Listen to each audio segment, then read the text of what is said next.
la tenor por amor. Claro. O sea. Bueno, no sé si les parece ir arrancando. No los quiero interrumpir. Pero nada, Estamos indignados. Sí. Es de todo el mundo. Pero bueno, nada, un poco la idea de la charla era poder hablar justamente de lo que estaban debatiendo entre ustedes. Digo, poder hablarlo de manera seria. El derecho penal siempre está como en boca de todo el mundo, de abogados, de no abogados, de periodistas, de políticos, de todo el mundo, y muy pocas personas realmente están formados en el tema. Y se termina pasando que hay como un derecho penal un poco paralelo a la ley y a lo que debería ser. Entonces la idea es poder debatir de la influencia política y mediática que tiene el derecho, sobre todo el derecho penal. Y nada, nos parecía que ustedes podían discutir con mucha más formación que cualquier otra persona y podían traer claridad a este tema que capaz como estudiantes muchas veces nos cuesta saber qué pensar, cuál es el límite, cuál no es el límite y poder acomodarnos. Así que nada, sin mucho más, le paso la palabra a Graciana, que creo que no hace falta presentarla, pero la voy a presentar igual. Es directora general de Asuntos Jurídicos del Senado, exfuncionaria de la Autoridad Federal de Servicios de Comunicación Audiovisual y una genia en el derecho, así que un gustazo tenerte acá, Graciana, y te paso la palabra.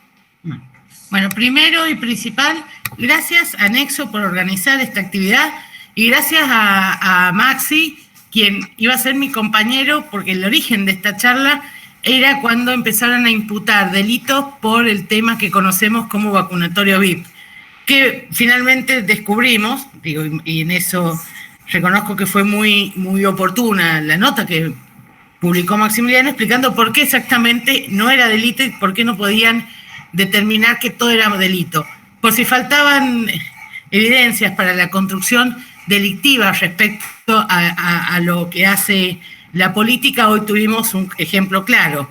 Una conocidísima intelectual, que es Beatriz Arlo, dijo públicamente que le habían ofrecido vacunarse por debajo de la mesa y que ella lo había rechazado por dignidad, y nos encontramos que este famoso ofrecimiento por debajo de la mesa había sido por escrito en el marco de la campaña de vacunación. Es decir, así es como convierten en vergonzante y delictivo cuestiones que no lo son. Pero ese intento de convertirlo en algo vergonzante o delictivo, sin duda, genera una sensación, y a mí no me gusta hablar de sensación, una suerte de certeza en la ciudadanía de que todo lo político necesariamente es oscuro, que todo lo político necesariamente es espurio, y me parece que en ese sentido una reforma judicial tiene que servir también para dejar de considerar lo público y las decisiones públicas como cuestiones delictivas. Porque el Poder Judicial argentino ha tomado por costumbre, esto lo hablábamos hace un ratito, juzgar a la política incluso sin delitos, y si es necesario inventarle delitos. Pero además creo que lo hacen, y esto lo digo por mi cuenta, lo hacen como una manera de controlar a la política de las decisiones que tiene como poder del Estado, que tienen como poder del Estado los otros poderes del Estado que no son el Poder Judicial. Quedó muy complicado y tal vez esto habría que decirlo con mayor claridad. El Poder Judicial se ha erigido como un poder por fuera del poder, como un poder por fuera del Estado, que se dedica a controlar y limitar por fuera de sus atribuciones constitucionales a los demás poderes del Estado. Para hacerlo más fácil, pretende ser legislador, pretende ser poder ejecutivo. Paradójicamente, lo único que no pretende hacer es aquello que la Constitución le ordena hacer, que es el Poder Judicial, es decir, ser el árbitro que solucione los conflictos en una sociedad a través de la aplicación de las normas del derecho, es decir, un árbitro que le otorga a todas las partes en conflicto la posibilidad de resolver sus conflictos sin que el más fuerte tenga una posición abusiva, sin que el más débil esté desprotegido, y por sobre todas las cosas, un árbitro que imparta justicia y no que determine o tome decisiones a través de la mera articulación de poderes, que por cierto no están dentro de los poderes que la Constitución reconoce como válidos en un Estado republicano con 3 poderes. Esta introducción me lleva a pensar a algo que muchos de nosotros discutimos todo el tiempo. Bastaría, te los invitaría alguna vez alguna charla que podemos tener con Maxi, no en Zoom, sino respecto a qué es lo que hay que hacer con el Poder Judicial. Porque hay que decirlo con todas las letras, y yo quiero decirlo así. El Poder Judicial argentino no funciona. Esto que estoy diciendo no quiere decir que todos los jueces sean malos, aunque hay demasiados jueces malos. No quiere decir que todos los fiscales sean asesinos seriales, aunque hay muchos fiscales que actúan con una absoluta falta de respeto a los derechos de los procesados, y no quiero olvidarme, el Ministerio Público es ni más ni menos que quien tiene en la Constitución la obligación de controlar la legalidad de los actos. O sea, entonces, es el bombero incendiario y no controla la legalidad de los actos, el poder que dentro de la Constitución tiene asignada esa función. Los defensores no defienden, no hace falta que se los diga. Y en ese sistema, en ese ecosistema tan complejo, quienes siempre salen perdiendo son los ciudadanos.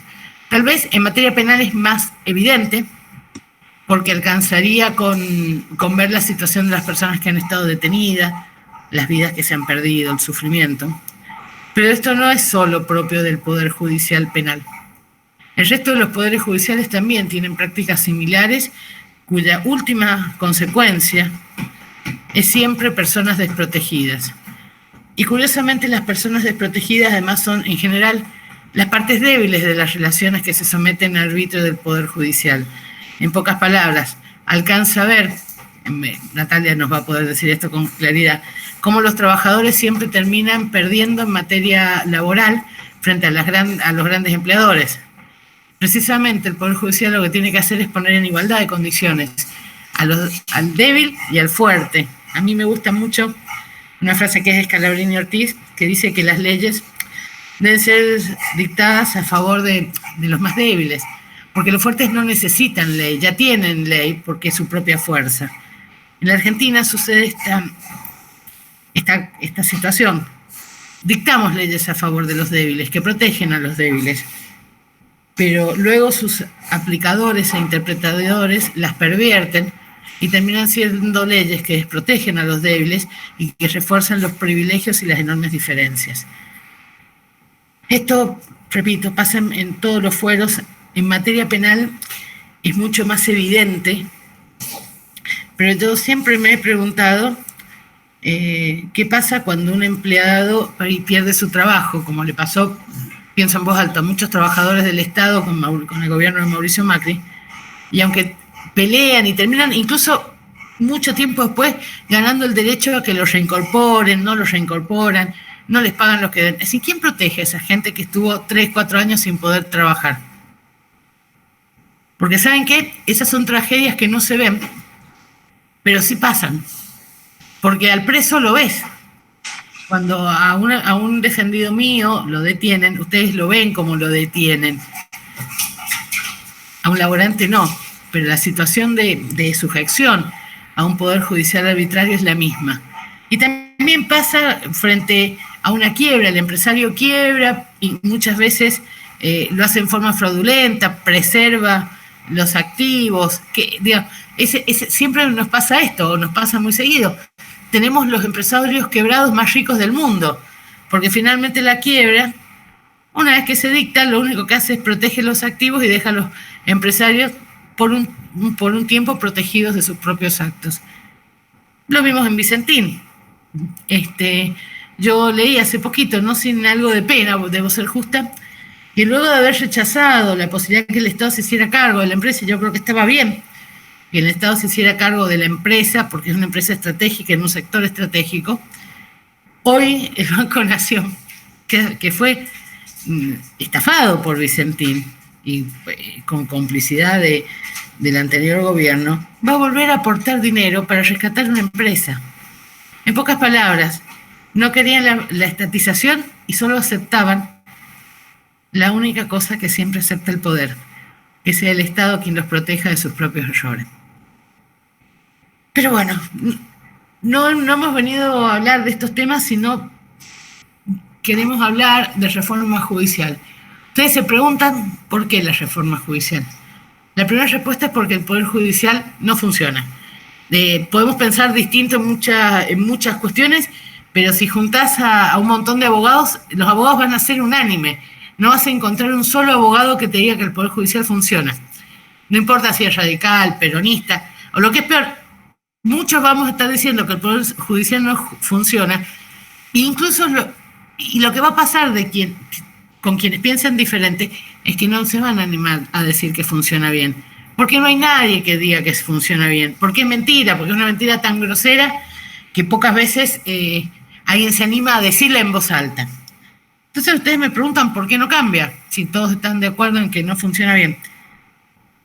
No cambia porque no funciona bien, pero no funciona bien porque hay intereses en que así sea. Yo podría decir que los intereses son de los fuertes, de los poderosos, del círculo rojo, el poder permanente, llámenle como se les dé la gana. Y sí, efectivamente, porque para esas personas el Poder Judicial funciona, no solo por la impunidad que les brinda, sino sobre todo porque hace la tarea sucia que esas personas no quieren hacer. Entonces, cuando un sector vinculado al sector financiero quiere destruir a un opositor, lo judicializa, lo persigue, lo somete a situaciones vergonzantes. Yo no quiero explicar en demasiado detalle lo que significó para algunos dirigentes políticos el hecho de verse en la foto con casquito y chaleco, porque eso pasó. Pero eso pasó no porque odiaran a los dirigentes, pasó porque era lo que le habían pedido. Y si ustedes creen que esto pasó hace mucho, los invito a leer los diarios de las últimas semanas y van a ver que el vocero o los voceros de esos poderes que utilizan el Poder Judicial como herramienta de coacción siguen funcionando, siguen dándole órdenes al Poder Judicial desde las portadas de sus diarios e incluso siguen defendiéndolo al Poder Judicial cuando, convencidos de que no tienen límite, hacen cualquier cosa. La reforma judicial se intenta implementar en ese contexto y así es muy difícil implementarlo. Hace más de un año, en la Cámara, en el Congreso de la Nación, estamos intentando modificar aspectos que voy a decir son casi cosméticos.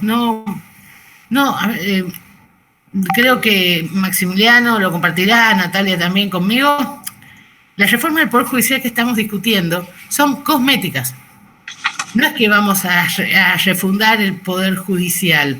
Estamos intentando, y miren esta cuestión, Alberto Fernández intentó llevar adelante una reforma del Poder Judicial con estos jueces que tienen pocas ganas de que se haga una reforma del Poder Judicial. Nivel absurdo.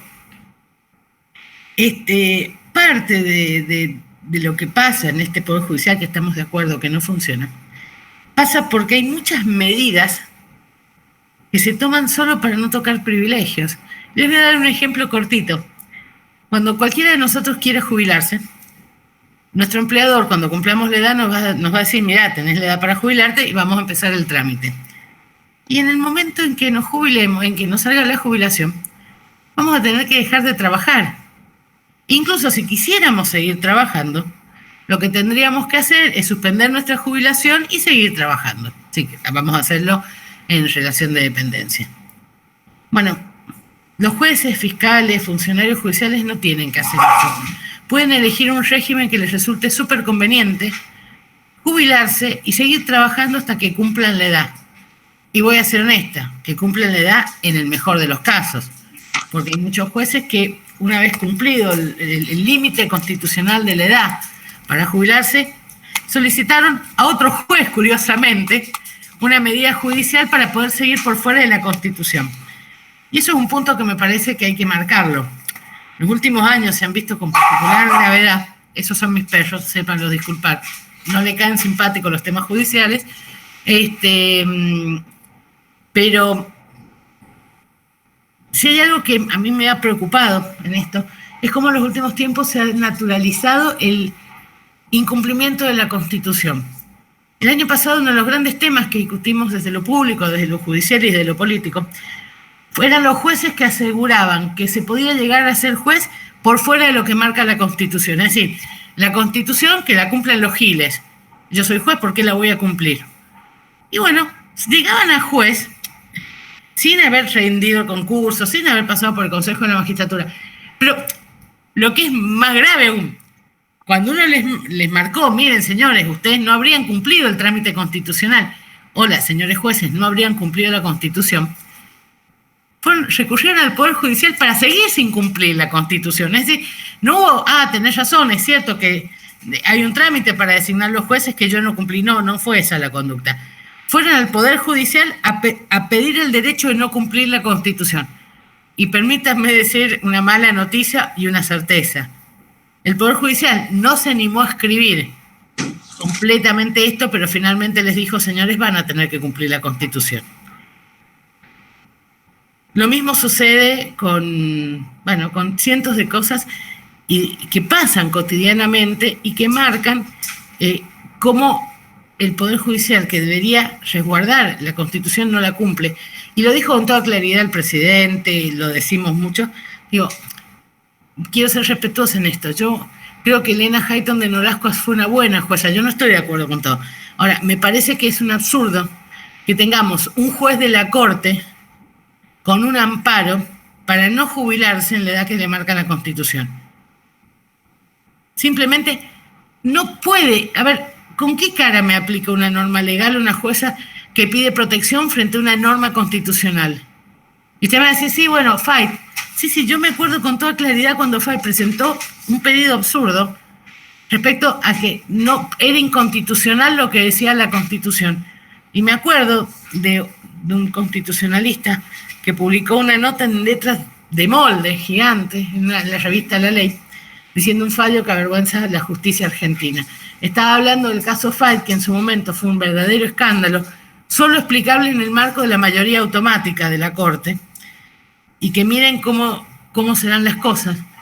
Ya no existe la mayoría automática, pero el fallo Fait sigue aplicando y sigue siendo reclamado por los jueces y fiscales.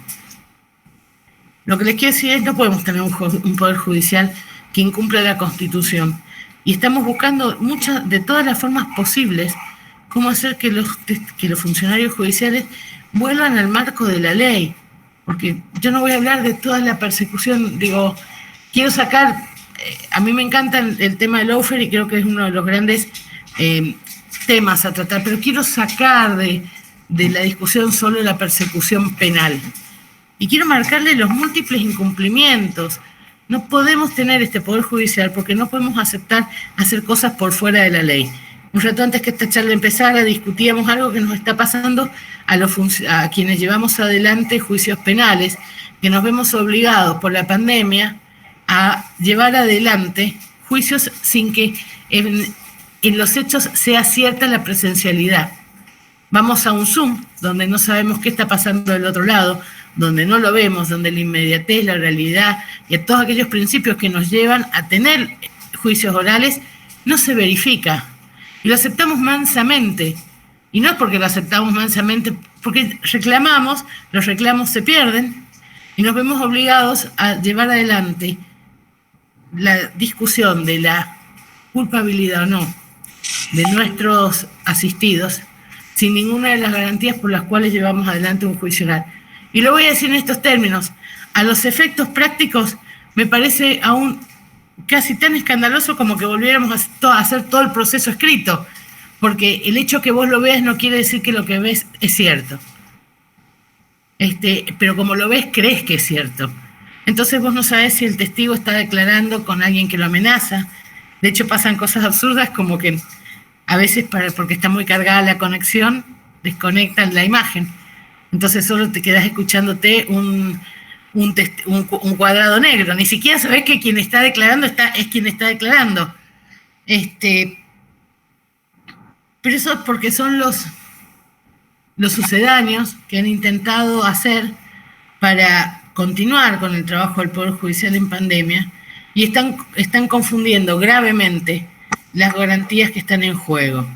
Porque una cosa es una absolución de posiciones, que la podés hacer por Zoom, si querés, y otra cosa bien distinta es un juicio donde se está jugando la libertad de las personas. Pero saquemos los juicios penales. el futuro laboral de las personas. ¿Cómo vas a hacer eso en forma virtual?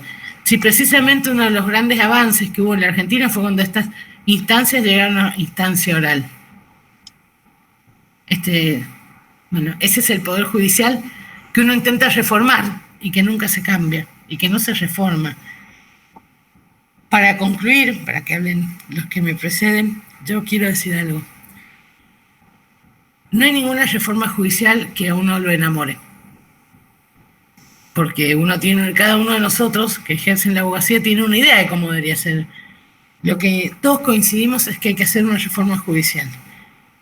Y yo, en lo particular, creo que es muy difícil hacer una reforma judicial con este Poder Judicial que se niega taxativamente a cumplir las normas del Estado de Derecho. Este Poder Judicial que actúa como si fuera un Estado por fuera del Estado, un sistema de normas por fuera del sistema de normas, una suerte de casta de privilegiados que no tienen que cumplir la Constitución ni las leyes que cumplimos el resto de los mortales, no deja que se reforme. Y hay que hacerlo, dejen o no dejen. Y cuando intentás hacerlo, lo que te dicen es que amenazás al Poder Judicial, que le estás cortando libertad, independencia o lo que se les ocurra. Y yo siempre me pregunto, y les hago a ustedes la pregunta, ¿en qué momento vamos a poder tener un Poder Judicial independiente, sobre todo del propio Poder Judicial? Porque lo que ha pasado en estos años y lo que se ve en todas las instancias y en todos los fueros es que cada una de las irregularidades y horrores que vemos en el Poder Judicial no se vinculan a un juez X o a un camarista X o a un fiscal X. Se vincula a la larga cadena de complicidades de un Poder Judicial para el cual no ha llegado el momento democrático, no acepta las normas de la democracia y sigue peleando por sus privilegios, sus prebendas y sus acuerdos espurios por fuera de la democracia, por fuera de las leyes, por fuera de la Constitución y por sobre todas las cosas por fuera del Estado de Derecho. Y ese Poder Judicial lo tenemos que cambiar, no por nosotros ni por ustedes, lo tenemos que cambiar por el futuro, porque saben lo que pasa cuando, les dije al principio, el Poder Judicial es el árbitro. Cuando la ciudadanía pierde la fe en el árbitro, los conflictos dejan de resolverse de manera civilizada y pasan a resolverse mediante la ley del más fuerte. La Argentina ya pasó por esa situación, cuando no había un árbitro confiable. Y saben lo que a mí me preocupa, es que todos somos fuertes y débiles. El Poder Judicial lo que intenta es equiparar esa situación, o por lo menos la premisa de tener un Poder Judicial intenta equiparar esa solución para que nadie sea tan fuerte para aplastarnos ni tan débil para ser aplastado. El Poder Judicial no está cumpliendo eso y lo que está pasando es que en el largo camino del regreso a la democracia, salvo aquel momento glorioso en el que se llevan adelante los juicios por la memoria, la verdad y la justicia, el resto de las acciones del Poder Judicial llevan este absurdo. Uno celebra como un milagro un hecho de justicia y olvida que para que ese único hecho de justicia se produzca, en el camino han quedado un montón de personas, un montón de historias y un montón de normas que son violadas sistemáticamente, desconocidas sistemáticamente, y que a veces los abogados repetimos en las facultades, más como esperanza de que algún día sean posibles que como realidad efectiva que tenemos en el ejercicio de la profesión. Yo quiero una reforma judicial, no sé si esta, no sé si otra, pero lo que tengo claro es que en el camino en que vamos, no vamos a tener un Poder Judicial.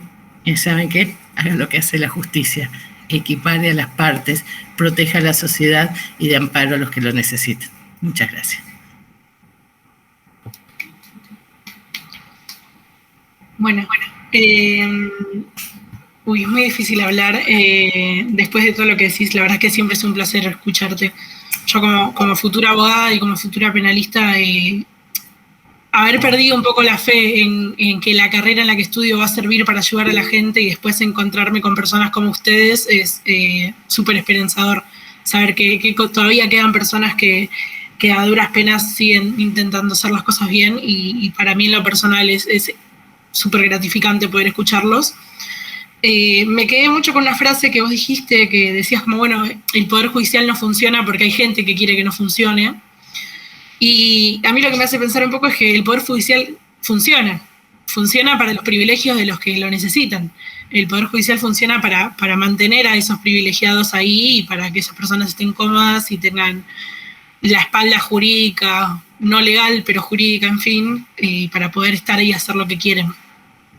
Y a mí me parece que es súper importante poder cambiarlo y que no perdamos la esperanza, que igual es difícil, y me imagino que si para mí es difícil, que soy estudiante, me imagino lo que debe ser para ustedes, que aparte los atacan de todos lados, dar todas las discusiones que hay que dar. Pero la verdad es que esto es súper gratificante poder escucharlo como estudiante y como futura profesional, así que lo agradezco y me parece que es eso lo que hay que hacer.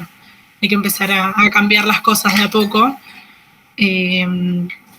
Capaz un poco cuando pasó todo esto de la reforma judicial actual, nosotros lo discutíamos en Nexo y decíamos que nos quedaba un poco de sabor, un sabor a poco, un sabor a insuficiente, un sabor a, bueno, hay un montón de cosas más por cambiar.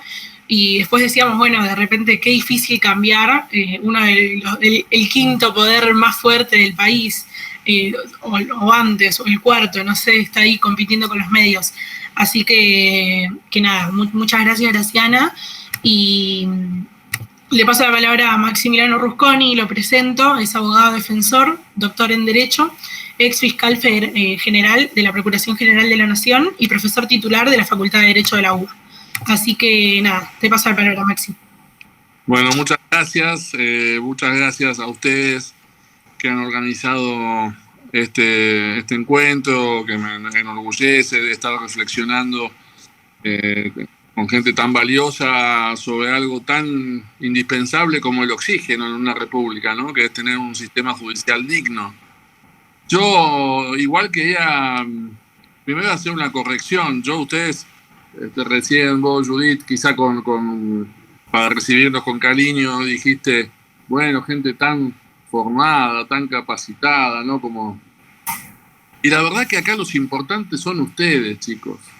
Nosotros estamos en deuda. Yo últimamente comienzo estas intervenciones pidiendo perdón a la generación de ustedes. Nosotros hemos fracasado. Le dejamos un país en algunas dimensiones esenciales, y sobre todo ustedes que son estudiantes de Derecho, un país en donde el partido lo estamos perdiendo 7-0 y le decimos ahora que ingresen a la cancha. Ustedes nos dicen, muchachos, ¿pero qué hicieron en el primer tiempo, no? Yo creo que yo no quiero ser excesivamente autocrítico, en el sentido de que quizá todos, Graciana, Natalia, yo mismo, intentamos a veces, y muchos otros, pelear y estar del lado correcto, pero la verdad es que por la razón que fuera, la pelea la venimos perdiendo. Y le dejamos a ustedes un mundo y una Argentina difícil. Y en este sentido, yo diría que este intercambio, y ustedes como destinatarios, son quizá los más importantes. A mí ya no me interesa más, a esta altura de mi vida, ninguna interlocución con ningún miembro de la Corte, con ningún miembro de casación, con ningún pseudo titular de Derecho Constitucional que se cree que sabe algo de Derecho y no tiene la más mínima idea. No me interesa ninguna interlocución con ninguna de las vacas sagradas de la Argentina en este ámbito. La única interlocución que me interesa es la de ustedes, particularmente estudiantes de Derecho, que tienen que rearmarse de fuerza y herramientas en esta pelea. Me interesa mucho más juntarme en algún local, me da lo mismo si es partidario, de una ONG, un local barrial, con gente que todos los días de 8 a 8 trabaja y 8 y media está en el local partidario viendo cómo colabora y se compromete con los compromisos comunitarios, y encima ofrece tiempo de su familia o tiempo de descanso para reflexionar acerca de cómo pueden colaborar. Yo iba a estas reuniones y a mí me hacía llorar que me dijeran, bueno, ¿cómo colaboramos con ustedes? Después de todo un día de laburo en donde pues, posiblemente, a pesar de todo ese día de esfuerzo, a este señor le iba a ser difícil, digamos, solucionar las necesidades alimentarias y de vivienda de su familia. Y estaba ahí pidiéndome a mí que yo le diga cómo ellos colaboraban con nosotros, y mi respuesta era casi llorando, no, señor, estoy viendo yo cómo hago para ayudarlos. Es al revés. Entonces, esa es la interlocución esta, y esas son las interlocuciones valiosas. Todo lo demás no importa nada. No importa nada. Yo tenía una presunción de prestigio y de cariño frente a la Universidad de Buenos Aires, y hoy está poblada por sujetos que no merecen ni esto de respeto de mi parte. Es una vergüenza el rol que han cumplido.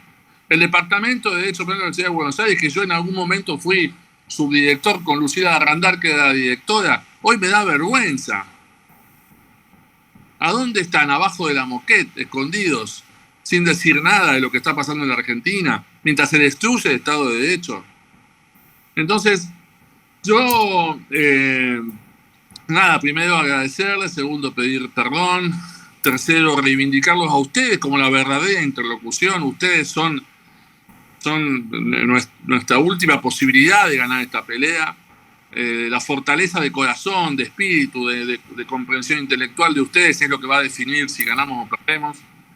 Y después, alguna reflexión sobre, retomando algún comentario que hizo Graciana recién, ¿no? Yo diría, a ver, yo también creo y he colaborado con algunas columnas y es una discusión sumamente importante en toda la región, no solo en la Argentina, lo que ha pasado con lo que llamamos lawfare, ¿no? Esto con este neologismo, incluso en su idioma original, esta idea de utilizar a la justicia penal como una herramienta de una guerra ideológica, ¿no? Es decir, de intervenir, condicionar la discusión política y social desde el derecho penal, que los jueces no resuelvan conflictos con la verdad histórica o el derecho,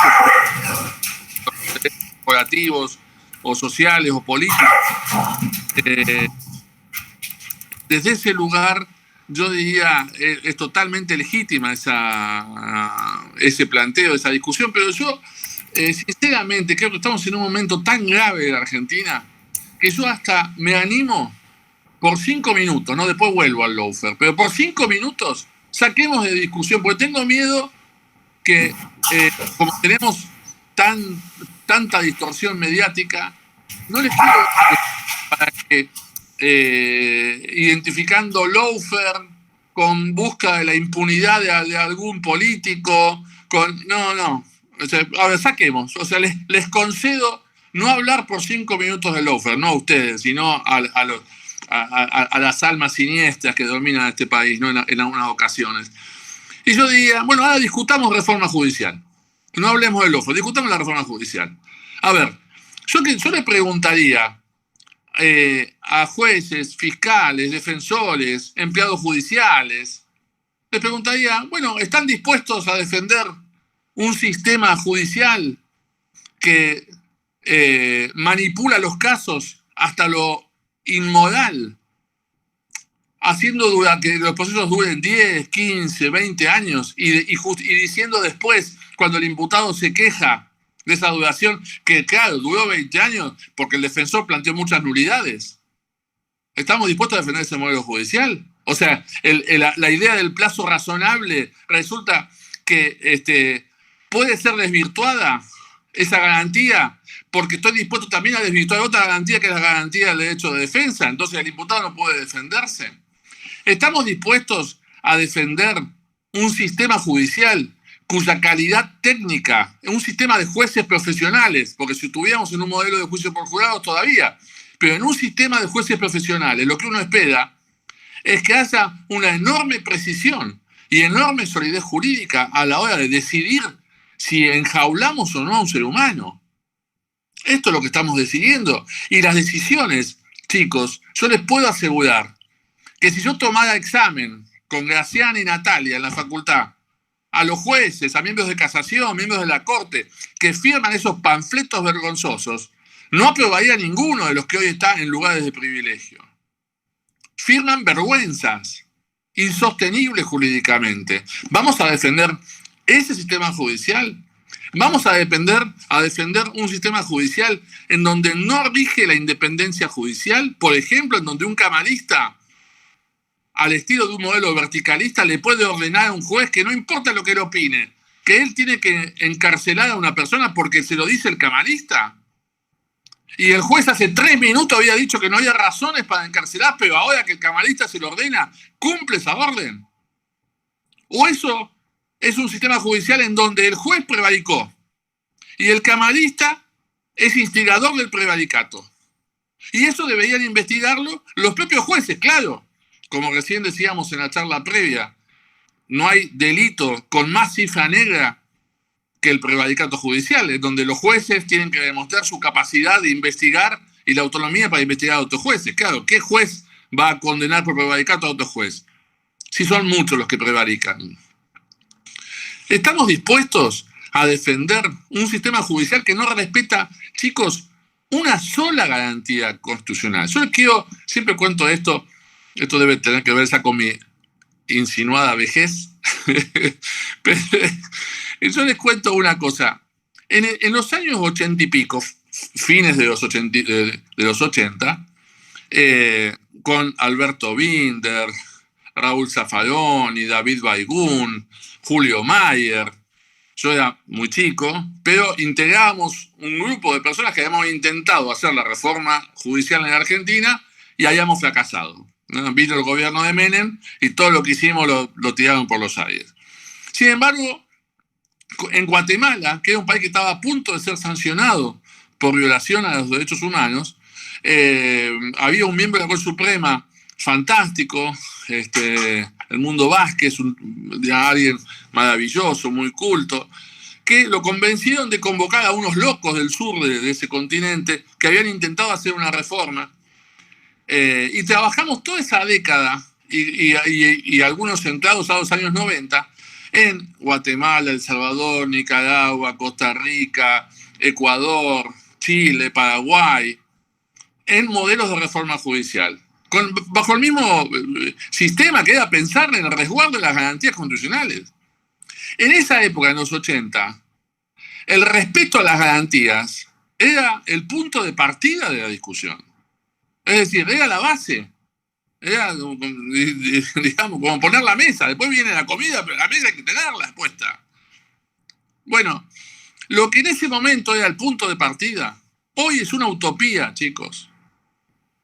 Hoy es que el sistema judicial respete la garantía del derecho de defensa, que le comunique con precisión el hecho imputado al imputado, que le dé chance de defenderse, que el imputado pueda ofrecer prueba, que se respete, que no se dupliquen las investigaciones judiciales para tener efectos políticos o elegir a través de un modelo de forum shopping, elegir el juez. Claro, yo denuncio 7 veces lo mismo y alguno de esos sorteos me va a tocar un juez favorable, algún bonadío me va a tocar. Un modelo que detiene personas violando el principio de inocencia, que le obliga al imputado a probar su inocencia en vez de probar la responsabilidad por parte de la fiscalía, que cuando el imputado sugiere medidas de prueba, que antes, hace 20 años, era obviamente un imperativo ético, si el imputado ofrece una medida hay que hacerla. Bueno, el sistema se ha cansado de negarle chances de defensa y de generación de prueba a los imputados estos años. Entonces, vamos a defender este sistema judicial. Olvídense del lawfare por 5 minutos. Si yo tuviera que hablar con jueces, fiscales o defensores, ¿no? Vamos a defender un sistema judicial que no tiene ninguna transparencia en la gestión de los casos, donde los expedientes se pierden, chicos, no existen. Es decir, uno va y los pide, se mencionan en las resoluciones y uno va al juzgado. Esto pasaba en el tren fantasma del juego de Bonadío sistemáticamente. Y los expedientes desaparecen. No están. O cuando uno plantea una nulidad, por ejemplo, el trámite de la nulidad, hay que darle sostenibilidad procesal, hay que recibirla, correr vista. No se puede rechazar lo que se llama in limine. Bueno, esto se ha rechazado sin problema, sin ningún tipo. O sea, no hay modo de resguardar ninguna garantía en los imputados. Decisiones. Vamos a defender un modelo judicial que emite decisiones que no fundamenta, que no le importa reconstruir la verdad. Hoy tenemos presos por la llamada, digamos, por la verdadera tragedia de Once, que fue una tragedia en el sentido más, digamos, absoluto de la expresión, y que eventualmente esa tragedia se debió claramente a una falta de un error como mínimo, pero por responsabilidad sin duda del maquinista. Desde ese lugar se terminó imputando un montón de funcionarios. Hoy hay presos cumpliendo condena por ese caso que hoy es claro que en primera instancia y en el primer juicio se han mentido, los peritos han mentido, peritos que hoy tienen que enfrentar imputaciones penales por las falsedades en sus informes periciales. Vamos a defender un sistema judicial que, por ejemplo, en el peor momento de las garantías, la Defensoría Oficial no dijo esta boca es mía nunca. Nunca se quejó, por ejemplo, ningún defensor oficial del uso arbitrario de las declaraciones de los arrepentidos, violando sistemáticamente las garantías constitucionales y la transparencia judicial. Es más, cuando hay sospechas de la intervención del defensor oficial, que entre gallos y medianoche se haya colocado arbitrariamente como defensor del imputado, echando previamente al defensor particular, y que ese señor negociaba las declaraciones de sus defendidos con el fiscal de la causa. Y ese defensor sigue siendo el defensor. Y quien es la defensora general de la Nación sigue siendo la defensora general de la Nación. Y es una persona, lastimosamente debo decirlo, con enorme tristeza, con gran prestigio en el mundo sano, digamos, por decirlo de algún modo. Sin embargo, no hizo nada por corregir este desastre. Vamos a defender un sistema judicial que el Ministerio Público no tiene ninguna vinculación con la comunidad y le deja el monopolio de contacto comunitario al sistema policial, mientras ellos tienen su despacho mirando el río, cuando tendrían que estar en los barrios controlando la actividad policial sistemática. Vamos a defender un sistema judicial en donde los que llegan a los cargos judiciales no son los más lúcidos, los más formados, los de más antecedentes, los más valientes, los más éticos, sino que son perfectos arribistas, que después en la primera de cambio se juntan a los factores de poder normalmente económicos, que son los que están siempre.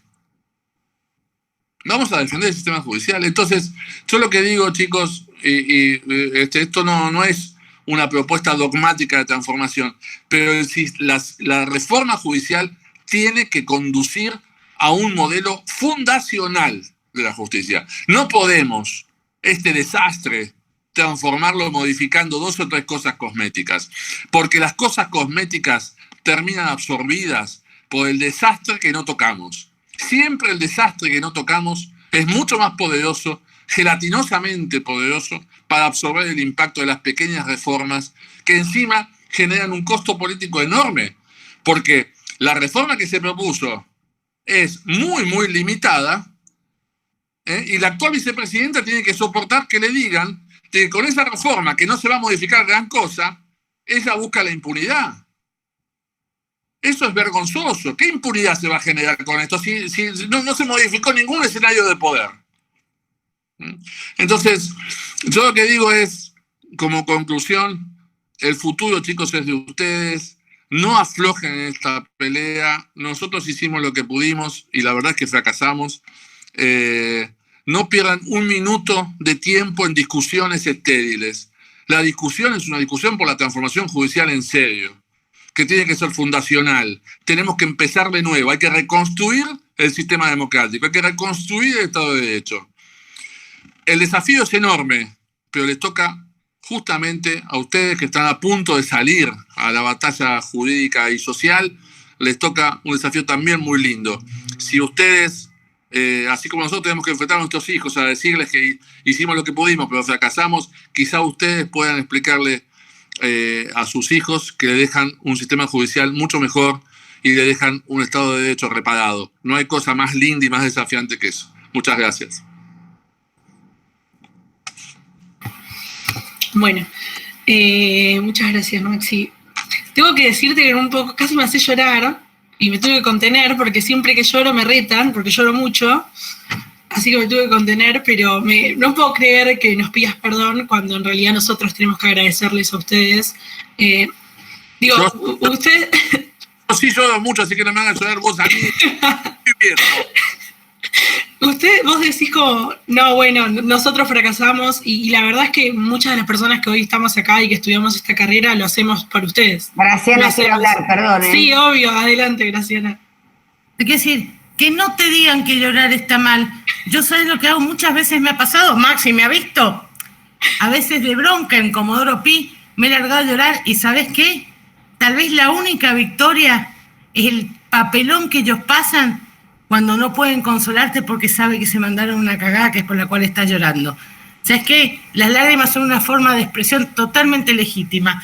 Y como, si querés, son tan machirulos que creen que lloro porque soy mujer, les voy a decir algo. Yo estoy llorando como mujer, la justicia que ustedes no supieron impartir como hombres. No te avergüences nunca de llorar.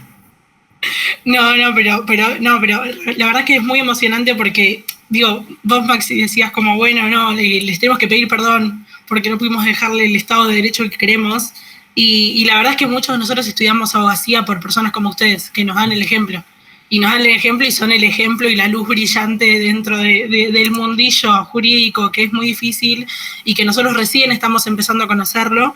Y muchas de las discusiones que nosotros vamos a dar el día de mañana se sostienen en las bases que ustedes dejaron, que son bases que capaz no podríamos haber construido sin mentes y personas como ustedes y fuerza como la de ustedes.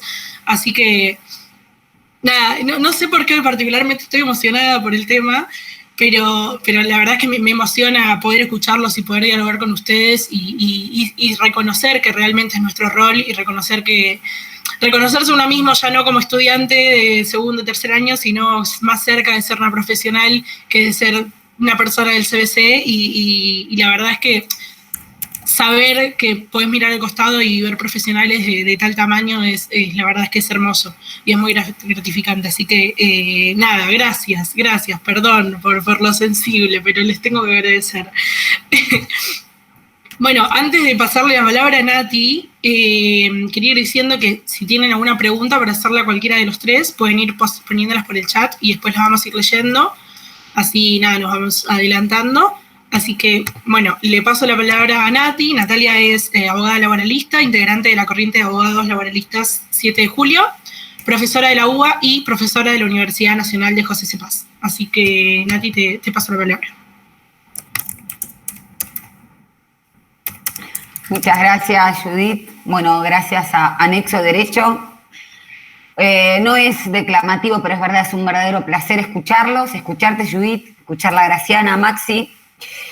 Y con respecto al llanto, que la verdad que esto es cierto, Graciana, Maxi, Judith, yo también lloro mucho y es muy bueno. Me acuerdo que el año pasado, en el Día de la Mujer, en un acto que se hizo en EANA, la empresa de argentina de aviación, estaba Estela de Carlotto y contó que al principio, cuando buscaban a sus hijos, le decían, ustedes lo único que saben es llorar. Y ella dijo, voy a tratar de no quebrar la voz también acá, como mujeres salimos llorando, también luchamos y buscamos a nuestros hijos. Lloramos y luchamos a la vez. Entonces, me parece que es muy importante rescatar lo emocional que siempre ha sido degradado en la lucha política. Siempre la derecha, los grupos concentrados, hicieron de su patrimonio la racionalidad, oponiendo a lo emocional como algo pernicioso, y la verdad que no lo es. Nunca hay que dejar el corazón de lado en las luchas que valen la pena. Pero para ir un poquito al tema, y bueno, después de escuchar a Graciana y a Maxi, me vinieron 1000 cosas a la cabeza para decir. Primero que esos poderes concentrados o esos poderes fácticos, los poderosos, siempre buscan dispositivos para torcer la sociedad en su propio beneficio. Y en estos últimos años, acá en Argentina y en Latinoamérica, lo hicieron con el Poder Judicial. Un poder judicial que acá en Argentina es el único poder que no se democratizó después de la última dictadura cívico-militar.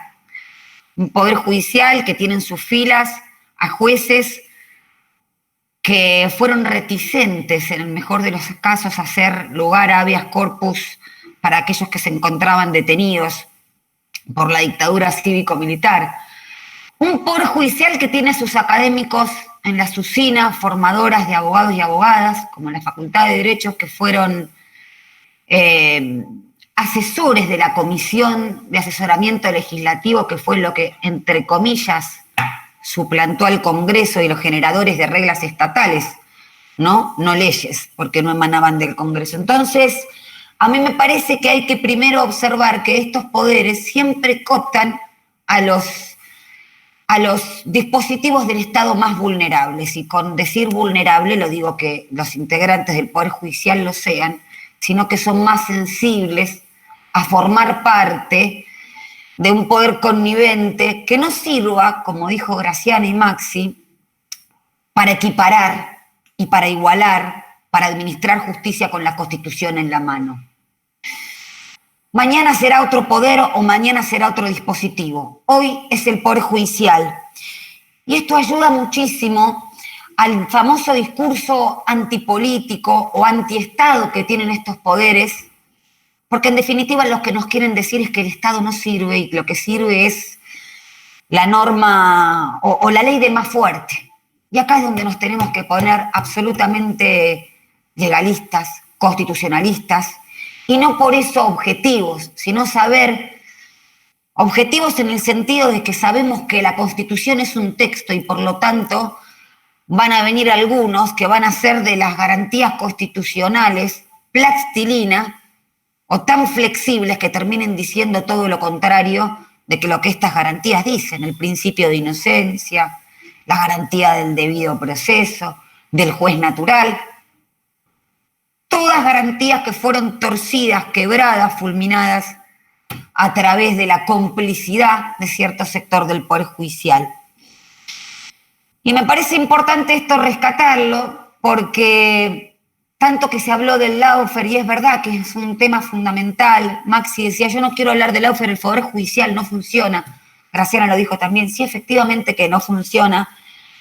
Pero déjenme decir que la utilización de la ley como instrumento de persecución o como instrumento para doblegar a ese más débil no solamente existió en el derecho penal, sino también en los otros fueros, como decía Graciana, del derecho.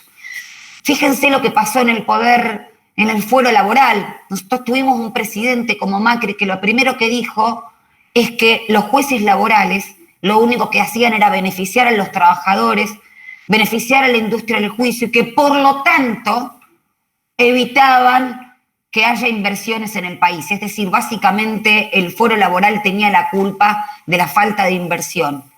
Y aquellos jueces laborales que sentenciaban con la ley laboral en la mano, que no tienen ni más ni menos que este principio que mencionaba Graciana. A ver, tenemos a un sujeto que es más débil estructural y objetivamente que el empleador, por lo tanto la ley viene a compensar esa desigualdad estructural. Y tenemos a un juez laboral que es, por supuesto, imparcial, no viola el principio de contradicción y de bilateralidad, pero no neutral. Hoy tenemos un derecho que no es neutral. Pasa lo mismo con el derecho del consumidor, pasa lo mismo con el derecho penal. Entonces, tuvimos a un presidente que habló de la industria del juicio, tuvimos a un presidente que a través del Consejo de la Magistratura perseguía a los jueces que fallaban con la Constitución en la mano, haciéndoles pedido de juicio político, investigándolos. Y esto lo digo porque es interesante ver cómo también, entre comillas, el lawfare llegó a los ciudadanos o afectaba a los ciudadanos y a las ciudadanas. Pasó también con las tarifas, cuando se hacían procesos colectivos pidiendo, con el derecho también del consumidor en la mano, con el artículo 42, lo que hicieron fue desplazar a los jueces que hacían lugar esos amparos, que no eran cómplices de esta utilización o de esta persecución. Es importante llevar la discusión también al bolsillo del ciudadano y la ciudadana común y de hacerles dar cuenta que el lawfare no es solamente perseguir a esos líderes y a esas lideresas políticas que representan estos intereses de las mayorías. Volvemos al principio.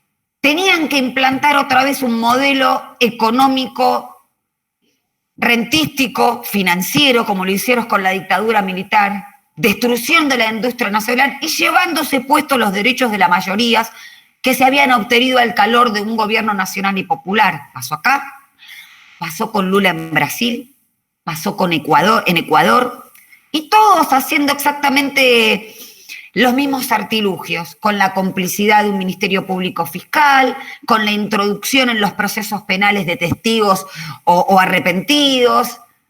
Eso sí respetaba, el mismo, siempre lo repetimos, el mismo embajador de Estados Unidos dijo, como Plan Cóndor 2, ¿no?, que iba a trabajar con los jueces argentinos.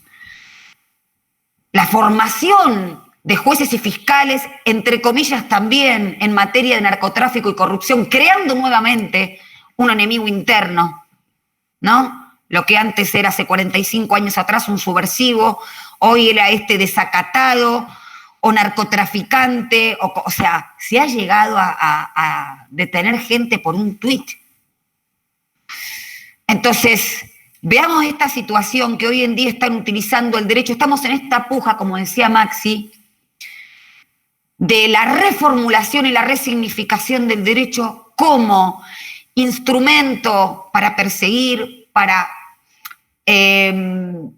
sostener el statu quo o el estado de cosas de los poderosos, o como un instrumento de emancipación.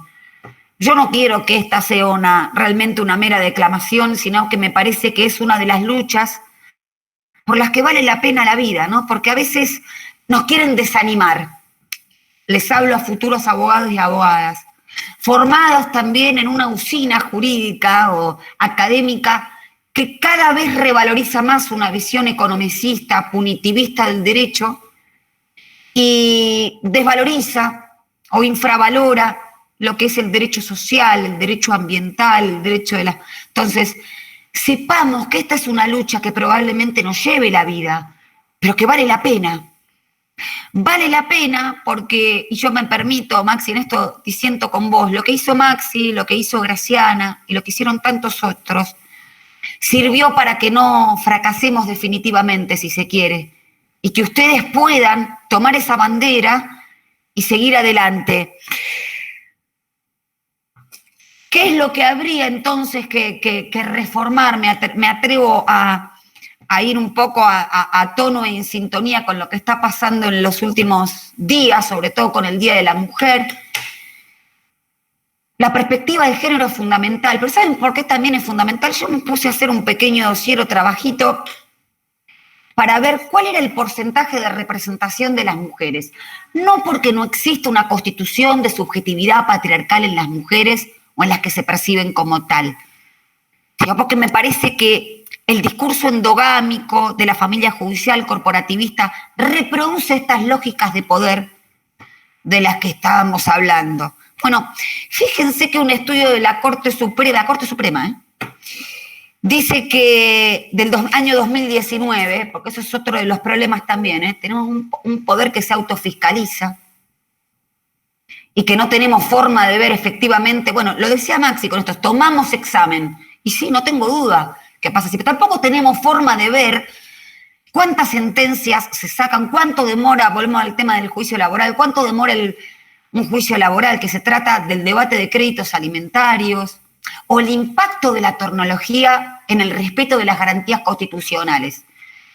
Tomar declaración indagatoria a través de Zoom. Bueno, esto pasa como el impacto de la tecnología también en el mundo del derecho del trabajo. Esto es como un martillo. Un martillo puede servir para pegar o puede servir para construir. La tecnología puede servir para acelerar, pero hay cosas que son insustituibles y que se precisan de la inmediatez. Entonces también esto es una lucha. ¿Qué va a pasar con la introducción de la tecnología o la virtualización en el proceso? Bueno, no podemos dejar que se convierta en una pantomima y que realmente doblegue las garantías constitucionales. Pero vuelvo a este estudio de la Oficina de la Mujer de la Corte Suprema del año 2019, que dice que El 56% son mujeres dentro del Poder Judicial. Ahora, de ese 56%, hay una distribución totalmente inequitativa, porque en la cúspide, en la pirámide, la mayoría son hombres. Y esto se reproduce en todos los fueros. Es decir, el funcionariado, los cargos administrativos son en todos los fueros ocupados mayoritariamente por mujeres. Esto se llama segregación horizontal. Las famosas tareas feminizadas. Bueno, dentro del Poder Judicial también existe. Y después, los jueces y los camaristas, siempre hay más mujeres, hay más hombres que mujeres. Entonces tenemos que en la pirámide del escalafón están ocupados por varones, en su mayoría, y no por mujeres. Pero déjenme decir otra cosa más. Fíjense que en la Cámara Nacional de Apelaciones, en lo criminal y correccional federal, no hay mujeres camaristas. Y apenas el 13,3% son mujeres. Además de que siempre son varones, tanto los camaristas como los jueces en todos los fueros, esto se agrava aún más en los fueros federales y en los fueros penales.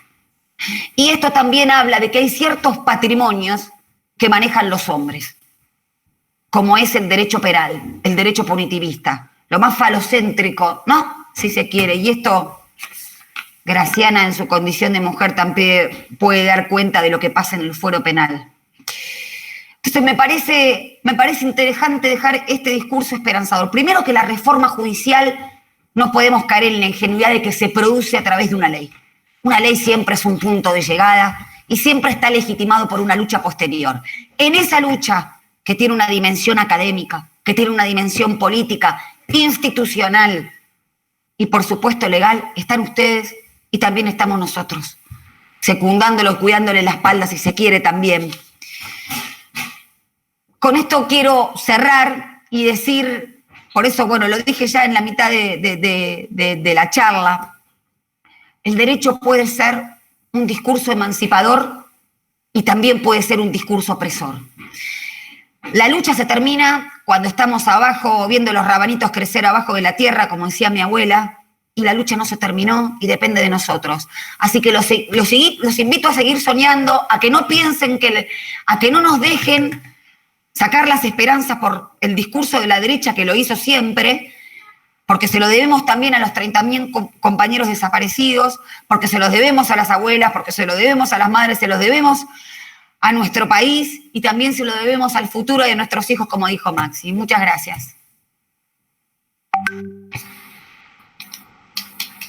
Muchas gracias, Natalia. Sí, digo, me parece que un montón de las cosas que decís son súper ciertas y capaz, digo, hablar siempre del mismo tema es cansador y debe ser cansador para ustedes sobre todo, pero digo, no es casual que el lawfare siempre ataque a las personas que buscan beneficiar al pueblo. Siempre recae sobre el mismo y habla, y es una de las preguntas que yo tenía anotadas para hacerme, de si el uso mediático del derecho, y sobre todo el derecho penal y del Poder Judicial, está directamente conectado solo con un objetivo político o también está directamente conectado con el uso mediático tranquilizador de la sociedad. Si es ambas, si es una, si es la otra, si son las dos. Así que para abrir, ahí mandaron una pregunta al chat, así que para abrir dejo esa pregunta. Sí, gracias, ¿no? Pido la palabra porque me tengo que ir en un ratito porque tengo terapia en 15 minutos. Sí. Así que había avisado que tenía que irme y créanme, necesito hacer terapia. Acá mis perros dicen que sí, que ya estoy insoportable y pobre, hace un año que me bancan, los entiendo. Tu pregunta sobre los medios me súper interesa por este sentido. Siempre hablamos del lawfare como una persecución político-judicial y nos olvidamos que el lawfare solo es posible con medios de comunicación que toleran y legitiman esas prácticas. Es decir, toleran el abuso del derecho, la estigmatización y la culpabilización sin sentencia firme e incluso la violación sistemática de las garantías de los imputados. También voy a hacer una salvedad. Yo no creo que el lawfare sea solo contra personas que protegen o que cuidan o militan a favor de los intereses del pueblo. Yo creo que el recorte es aún más estricto. El lawfare es contra todos aquellos que se paran de manos frente al poder permanente, círculo rojo, llámenlo como quieran. No necesariamente todas las víctimas del lawfare eran personas que trabajaban a favor de los intereses populares. Lo que sí tienen en común todas las víctimas del lawfare en la región es que se oponían a los poderes permanentes de cada uno de los lugares donde hubo un episodio del lawfare. Eso me parece importante porque si no terminamos confundiendo quién fue el enemigo. ¿Y por qué digo esto? Porque el lawfare no solo busca personas que forman parte de la política, sino personas que tienen representación política de alguna forma. Es decir, que encarnan una idea política que es combatida por el poder permanente que trata de instalar un determinado discurso. Voy a dar un ejemplo muy claro, lo contó con toda claridad la vicepresidenta Cristina Fernández de Kirchner cuando expresó en su alegato el jueves cómo el lawfare era parte de un mecanismo para instalar un determinado modelo económico. Y fue muy claro el caso de dólar futuro porque lo que se estaba peleando era por la devaluación. Es decir, la pelea de la causa dólar futuro era la pelea del poder económico representado por sus mandantes, no sé, por sus empleados que militaban en Juntos por el Cambio, que querían una devaluación, pero no solo querían una devaluación, querían que en la medida de lo posible la devaluación la hiciera Cristina. Y entonces por eso presionaron, hicieron cosas como hacer un allanamiento escandaloso en el Central en medio de una ronda cambiaria, es decir, cosas que, mientras que la prensa hegemónica impulsaba la devaluación y además sostenía esta hipótesis delictiva que no era tal. ¿Por qué digo esto? Creo que muchas veces cuando hablamos de lawfare, incluso para evitar determinadas cuestiones, omitimos el rol fundamental de la prensa. Miren, la prensa no es la causa del lawfare, pero la prensa sí legitima esas medidas. Es decir, si a vos te dicen que Lázaro es culpable 500 veces, probablemente después aceptes la foto de Lázaro detenido en el aeropuerto porque te dicen que se va a fugar, aunque los hechos demuestran que estaba concurriendo a presentarse ante el tribunal. Esa falta de esa absoluta legitimación de las prácticas persecutorias es respaldado por la prensa, que además celebra cuando suceden y además legitima y exime de responsabilidades a sus culpables. A mí me cuesta mucho olvidarme cuando la prensa presionaba a Casanelo para que incluyese en la causa de la ruta del dinero K, no sé, si le decimos una causa donde no aparece Cristina Fernández de Kirchner ni ningún kirchnerista, la ruta del dinero K. Ven cómo los estigmas se van montando. Entonces, si la causa del dinero, la ruta del dinero K, es del dinero K, evidentemente son todos culpables. Esa es la lógica mediática que le instalan como un sentido común que después es muy difícil de discutir. Y detrás de eso, y más allá de los intereses económicos o de poder que existen, me parece que hay que hacer un análisis puntual acerca de por qué los medios pueden hacer eso. Y voy a dar una respuesta que seguramente será parcial. Los medios pueden hacer eso porque nos hemos acostumbrado a vivir en una sociedad que legitima los prejuicios.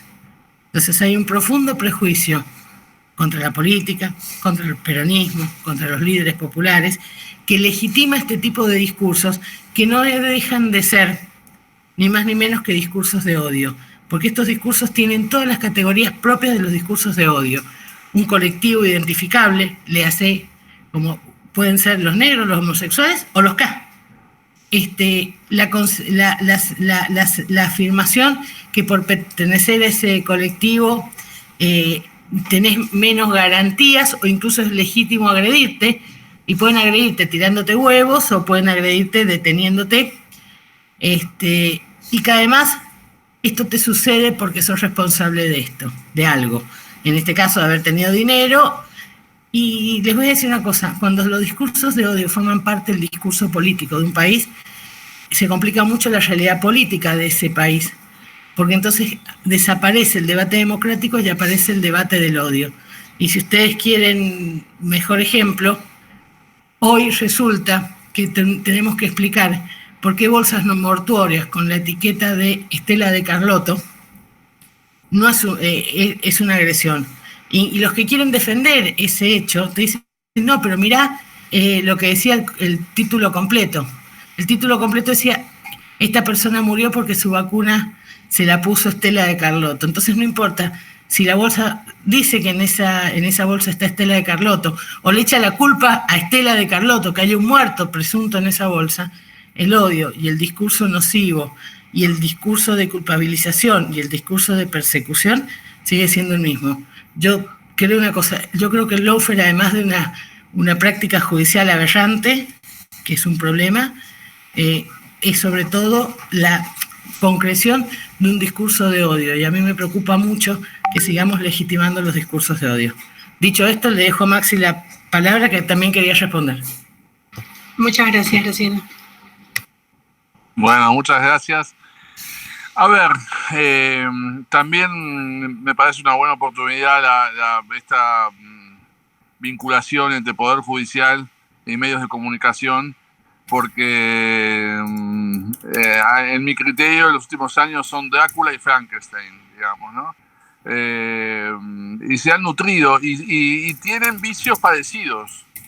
Me parece, respecto de ambos, necesitamos, y con todo el amor a la pelea por los derechos humanos y respeto y admiración, no quiero bastardear esa pelea, al contrario, pero necesitamos, voy a usar una expresión de esa pelea, que es el nunca más, ¿no?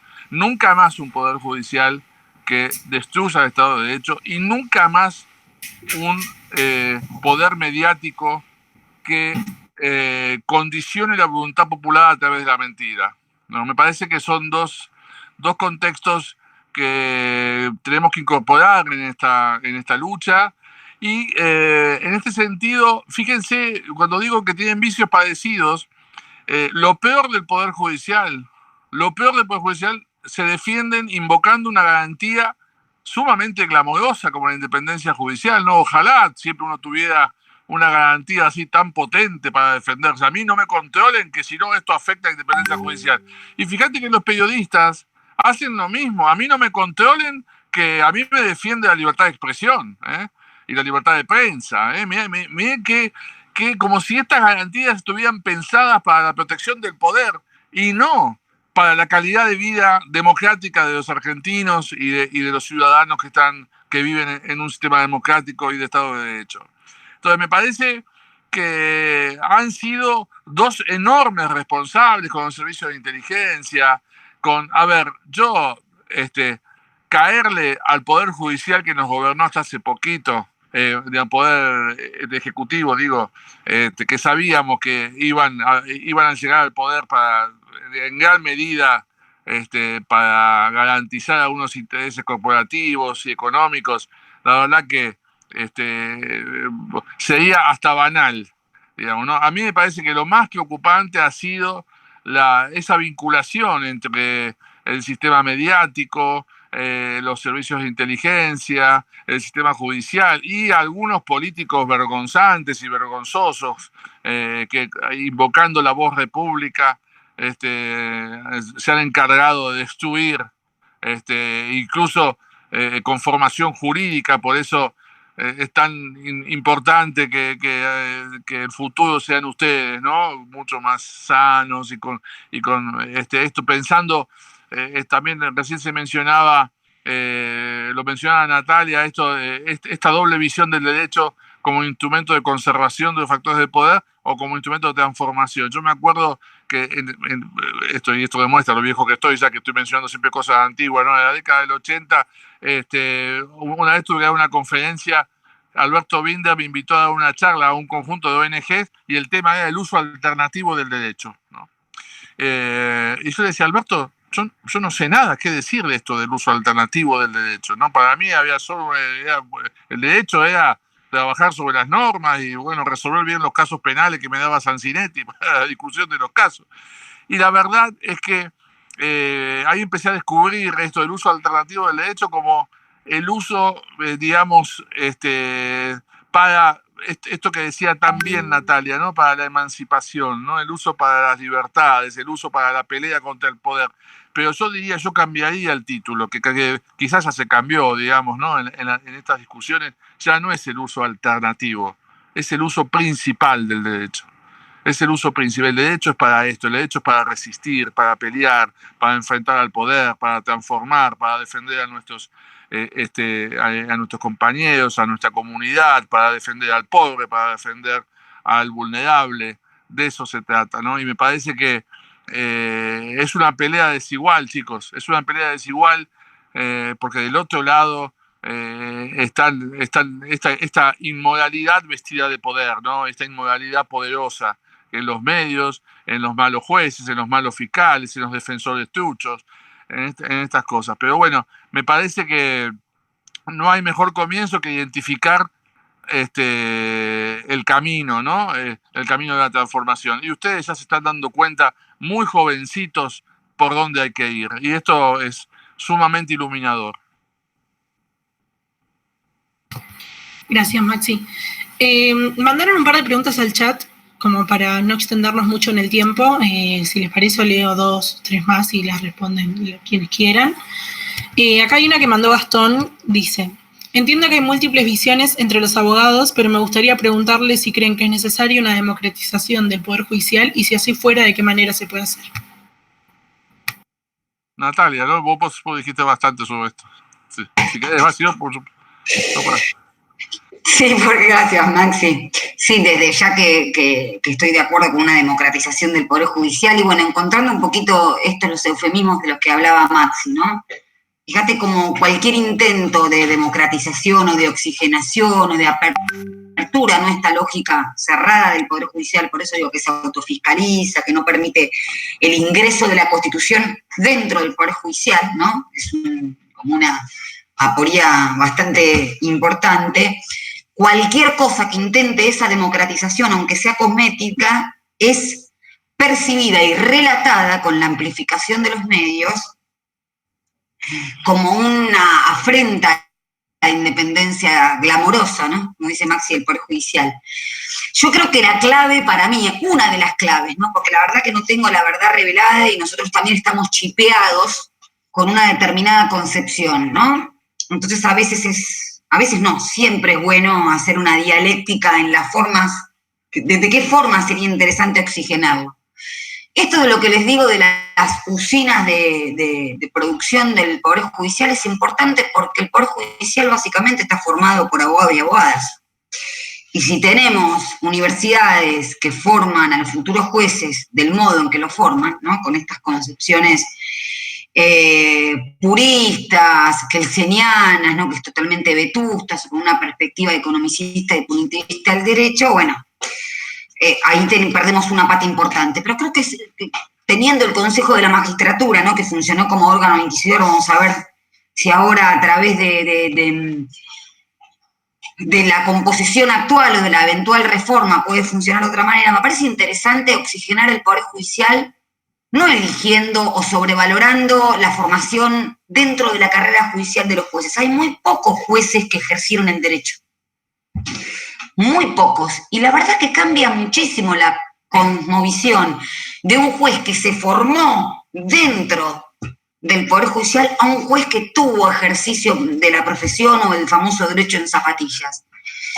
Eso me parece muy importante, ponderar o en las ternas o en el puntaje el ejercicio profesional de la profesión y no tanto las credenciales que ofrecen los grados, el grado, el posgrado o el haber tenido una carrera judicial determinada. Me parece una pavada, por eso me parece muy importante para democratizar el Poder Judicial. Esta es mi visión. Después hay posibles y múltiples formas de oxigenar. Bueno, el control cruzado, no lo sé si servirá o no. A mí me parece que empezar con las herramientas existentes es importante y es un punto fundamental porque, insisto, es el único poder que no se democratizó y no por nada de estos famosos poderes concentrados optaron en la última o en las últimas décadas por el Poder Judicial para seguir cumpliendo con sus propios fines espurios, ¿no? Gracias, Natalia. Bueno, tengo una para Maxi y después una para vos, Nati, y si le parece ya vamos cerrando, que les habíamos dicho hasta las 8. Bueno, para Maxi, dice: si bien estamos en contra del uso mediático y de que el Poder Judicial resuelva por presión social, es cierto que la sociedad muestra cierto descreimiento del Poder Judicial como herramienta para lograr la justicia. Entonces, ¿cómo creen que ustedes que podría solucionarse? No, yo creo justamente, a ver, también el modo que normalmente usamos para medir la insatisfacción comunitaria está muy condicionado por los títulos mediáticos, los títulos de los diarios. Entonces también los medios de comunicación construyen una insatisfacción que es en gran medida artificial. Uno tendría que luchar porque la insatisfacción fuera, por ejemplo, porque hoy la insatisfacción es muy fácil, después de la construcción mediática monopólica, salía a decir de que, o sea, de que la opinión es que en realidad el sistema judicial tiene que ser, en la lucha contra la corrupción del último gobierno y no sé qué, tiene que ser muy poderoso y que si no que hay impunidad. Pero ojo, porque ahí hay mucha construcción mediática. Digamos, a ver, estoy seguro que es posible que uno encuentre una demanda comunitaria de eficacia, por ejemplo, en relación con lo que yo considero que no es un delito, como el llamado, digamos, caso de la vacunación VIP, más allá de que no estoy de acuerdo, no hace falta aclarar todo eso, ya sabemos que estuvo mal y hubo una reacción política muy clara, etcétera, pero la gente sale a pedir una eficacia posiblemente muy punitivista en relación con eso, y por ejemplo, no sé si la comunidad sale a pedir que se investigue con enorme trascendencia y con enorme fuerza investigativa el endeudamiento argentino. Y ahí, ¿y esto por qué? Y porque los medios no están colocando en primer lugar que hay sospechas de un ilícito en que digamos, con un impacto social enorme, como es que tengamos un país que estaba desendeudado, por lo menos frente al Fondo Monetario, ahora tiene una deuda de 100 y pico de mil millones de dólares, que no la va a poder pagar ni nuestros bisnietos. Y sin embargo, ojo, porque justamente cuando hablamos de los medios y el desastre social que están haciendo los medios concentrados, es esto. Gracias al cielo que hoy hay redes y hay alguna construcción y que ustedes, los más jóvenes todavía, yo agradezco que lean, en algún sentido, esto es discutible, pero agradezco que no lean tanto los diarios y sin embargo se informen, digamos, de un modo más autodidacta con el sistema informático, porque entonces ustedes tienen la posibilidad de una construcción de la visión sobre los problemas y la agenda de problemas de nuestra sociedad mucho más independiente y no tan condicionada, ¿no? A mí me parece que por eso la pelea en donde Graciana es una gran experta sobre el no monopolio mediático, ¿no? Es la verdadera pelea por la libertad de prensa, ¿no? Que también es la libertad mirada desde los individuos, la libertad de informarse de modo objetivo, la libertad de los ciudadanos que no les mientan desde un monopolio. Y a mí me parece que hay que romper, digamos, la transformación judicial necesita también de la transformación de los medios de comunicación. Muchas gracias, Maxi. Nati, la tuya dice: uno de los pedidos del 8M es por una reforma judicial feminista, y teniendo en cuenta los femicidios, la violencia del Poder Judicial y el Estado en general para dar respuesta a estas situaciones de violencia antes de que sea tarde, ¿qué piensas al respecto y qué medidas implementarías para contribuir a revertir esto? Bueno, lo que mencioné un poquito en la charla creo que tiene que ver, ¿no? La poca perspectiva de género que hace obviamente la invisibilización de denuncias, de llamados de atención, ¿no? Para ponerlo en términos más comunes, y el no tratamiento, ¿no? La desestimación. Esto desde ya que hace que la justicia o no llegue o llegue tarde, como en los últimos tiempos lamentablemente pudimos ver. Creo que es policausal, esto se cambia desde modificando la perspectiva, modificando el sentido incluso cultural del derecho, pero también adoptando todas las herramientas y todas las medidas, no desde la perspectiva incluso de la victimización, sino también de la perspectiva del verdadero peligro, ¿no? Nosotros hemos visto cómo los famosos botones antipánicos no funcionan y cómo a veces se proponen que sean las tobilleras, es decir, por eso cambiar desde la víctima al, entre comillas, victimario. Yo creo que la justicia que llegue rápido, la famosa tutela judicial efectiva, que sea oportuna y que sea adecuada es decir, que estos medios se ajusten a los fines, sin miedo, porque también hemos escuchado muchos jueces y juezas decir que están sometidos a mucha presión, por supuesto decirlo tras bambalinas, ¿no? No nunca públicamente. Y bueno, justamente ser juez, obviamente que requiere de tolerar ciertas presiones sociales. Y esto está directamente vinculado también con los medios. Hoy en día, un juez o una jueza empieza a estar en la picota mediática en función de si sentencia o no sentencia en base a los intereses dominantes. Entonces hay que advertir, hay que saber que ocupan un cargo de juez o de jueza tiene que estar a la altura de las circunstancias, sino que se busca otro laburo, ¿no? Como dice la vicepresidenta, porque es así. Es importante advertir que un juez o una jueza está justamente para administrar justicia, y esto que parece un placebo no lo es. Administrar justicia tiene que ver también con las necesidades y la convicción de la sociedad con las necesidades que tienen en la época. Y hoy en día la demanda feminista es muy importante, no por sí, por una cuestión también declamativa, sino porque las sociedades, bueno, Rita Segato, hay muchos que hablan incluso respecto a cómo el poder encarnizado del capital financiero se hace sentir en el poder patriarcal, en la violencia doméstica que se ejerce en el seno del ámbito doméstico, y cómo se produce a través de violencia simbólica hacia la mujer, de violencia económica, de violencia física, de violencia doméstica. Hay que cambiar la matriz conceptual, y esto los jueces lo tienen que recibir.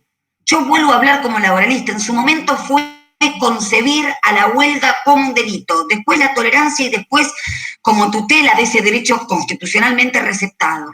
Con los derechos, con el derecho de la mujer, con la necesidad de tutela y de protección especial de la mujer, es lo mismo. Entonces, ¿de qué formas? Yo creo que hay herramientas legales varias. Creo que tenemos que tener jueces y juezas a la altura de las circunstancias. Básicamente eso.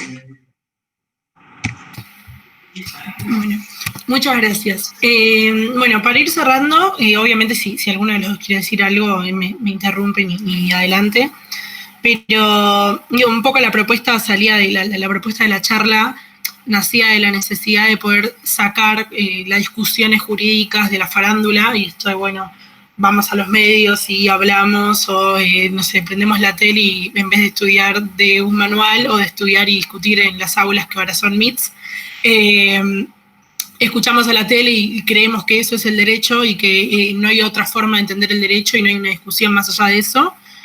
Y nos parecía necesario que, digo, estamos todo el tiempo, ¿no? Como estudiantes diciendo en las aulas, todo el tiempo se dice, bueno, la justicia tiene que cambiar, esto, bueno, ya no es justicia, es poder judicial, no, que hay que hacer una reforma, y pocas veces se discute con seriedad cómo hacerlo, quién lo tiene que hacer, qué pensamos, qué no pensamos. Nos encontramos a nosotros mismos diciendo como, ¿qué pensamos, por ejemplo, no sé, del voto popular de los jueces? ¿Qué no pensamos sobre eso? ¿Qué pensamos de la reforma, de la ley, de la propuesta de la ley?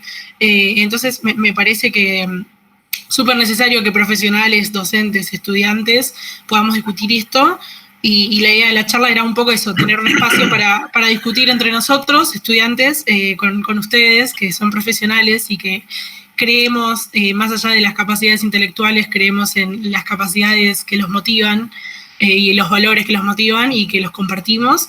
Así que la idea era un poco discutir esto y no cerrarlo, porque cerrarlo, no sé, ojalá sea pronto, pero no creo.